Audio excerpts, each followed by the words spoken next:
For the second month in a row, New Mexico leads the nation in the highest unemployment rate at 6.7%. December showed a slight improvement from November, which was 6.8%, but that's little comfort to the thousands of unemployed workers who are looking for jobs, Eddie. Governor Martinez's State of the State speech last week, she said, quote, "It's our job to make New Mexico more welcoming, more predictable for job creators, and we've come a long way in doing so, largely by focusing on the fundamentals to better compete." But Sprint just left. Yeah. Does that sound like better competing to you? What's going on here? Well, there's very little control that she has over that, but that does not relieve her of responsibility. Our state, like our city here in Albuquerque, is built upon federal money. We are dependent upon resources like oil and gas. And what our leaders have failed to do is diversify that economy. These people have been in power for 6 years, 5 years. They've had the opportunity during this kind of relatively good time in the economy to diversify and bring more jobs, bring more what I like to talk about on my radio station, which is medium-sized rocks. Because when you have an overall loss of about 4,500 jobs over the year, and you say, oh, well, we'll celebrate this and we'll celebrate this, well, that's all good and well. But we're not, you know, Colorado was at 8.9, and they're down to less than 3%. It's amazing, isn't okay, it? this is her report card. When you look at New Mexico and where we were at 8.3, we're only down to 6.7. We're competing against Colorado. We're competing against Nevada. We're competing, that's her report card. Whether she likes it or not, or whether the government likes it or not, or legislatures, that we're not doing enough, they got to stop the infighting. We got to make sure that we're diversifying our economy by attracting good businesses here to New Mexico and better educating the people here so that, and this, the change is going to have to be generational, right? This is not a problem that's going to be solved overnight, to her credit. But what I will say is if we aren't able to attract new people, and because of the crime, Albuquerque Economic Development came out this week and they said, we can't attract anybody because crime is so bad and we have all well, at some point, the buck's got to stop with somebody, and everyone's just passing that buck around. Let me ask you a question. It's a yes or no. Should the state's economic development director still have his job? No. Why? Look at Albuquerque. I mean, I lived in Phoenix. I lived in Vegas. You know, the highest unemployment rate in the entire country was Las Vegas, Nevada. I mean, when you're failing to diversify the people who are part of the board, and I think everyone here understands what I'm saying here, the Albuquerque Economic Development Board isn't reflective of the population that's here. To me, there seems to be an interesting little business class that's setting themselves up and sort of kind of passing the cookie around to each other. And it's not reflective of the entire community. I think the Albuquerque Economic Development in general, I think is a little bit more embarrassed, and they're apologizing, you know, rather than going out and selling our strengths. The strengths of this economy is our diversity. That's right. That's right.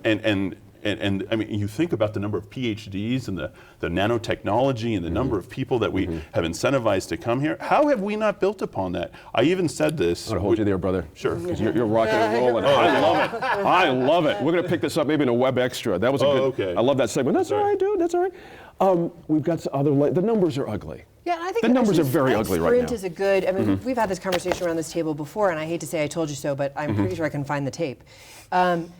Call centers, which we've had so many come in, so many, you know, jubilant ribbon cuttings for call centers. The beauty of call centers is that it's easy to move them in. The problem is it's easy, as we just saw, to move them out. And so when our governor, when our economic development folks are saying, hooray, another call center, that's a really it's a really unsafe bet, as opposed to manufacturing facilities, as opposed, frankly, to tourism, which we've done quite well with. And we also have been, you know, we've been so bully on oil and gas, and we're seeing reduction in the oil and gas employment from Halliburton and other companies because of the current crisis in oil prices. And so when we talk about being too dependent, you know, we always say, oh, we're too dependent on government, but the truth is our PhDs are working for government. Yeah, you know what I mean? Our most stable jobs are government. Yeah. Sandia is hiring. And so, you know, when we say, oh, government, that's not really the problem. The problem is that we've put too many of our eggs into oil and gas, we've put too many of our eggs into call centers, and these are industries that are highly dependent on the economy as a whole. And oil and gas isn't easy to move, don't get me wrong, but certainly call centers and things like that are. That's a good point. Lana, you know, it's interesting when you hear these guys talk about this, it all seems very apparent to everybody here. You know what I mean? This is no surprise to anybody watching. We've been talking about this for years on this show. But, you know, when you think about the predictability in our economy, the idea that, you know, we could now down to $30 million versus, what was it, 292 was the original prediction? You know, that's a problem. That's a problem. Is this the moment we can all look at ourselves and say, we need to Eddie's point, diversify a little bit better here? We need to diversify, and I mean, this goes to other issues too. I mean, our best and brightest are leaving, we're shrinking. Right. That's right. You know, I mean, we need to have jobs so we can have our young people stay and commit to our state. So there are sort of many issues in here, and the fact that you know, we're very tied to the gas and oil industry, and that's very clear, and that's, you know, that there's a good side of that, but the waxing and waning that happens with that is a problem. And so, you know, diversification is the issue, but we need an educated society to attract good jobs. Just a minute here, Rob. We've had Sophie mentioned in passing the losses in the oil and gas industry. Those numbers are ugly as well. Yeah. We've got 3 main producers here who are letting wells go dark basically right now because there's no one, they don't need people to work them right now. Now those things don't come around quarter by quarter. There's an echo there. It's going to take a long time to win those jobs back. So in the interim, how do we fill the gap? This is a difficulty. I mean, that's precisely what we've been talking about. The reason why it's hard, why we haven't been able to diversify the economy, is because it's hard to. There you go. Especially in a state where you've got a relatively low education level, and you know, so trying to make that switch is very difficult. I would say though that we don't have to do something at the expense of oil and gas jobs or government jobs. You know, Milton Friedman and all the other economists talk about growing that pie bigger, and that doesn't come at the expense of what we already have. That's right, good point. Thank you all. Good stuff this week. That's all the time we have. We'll see you next time.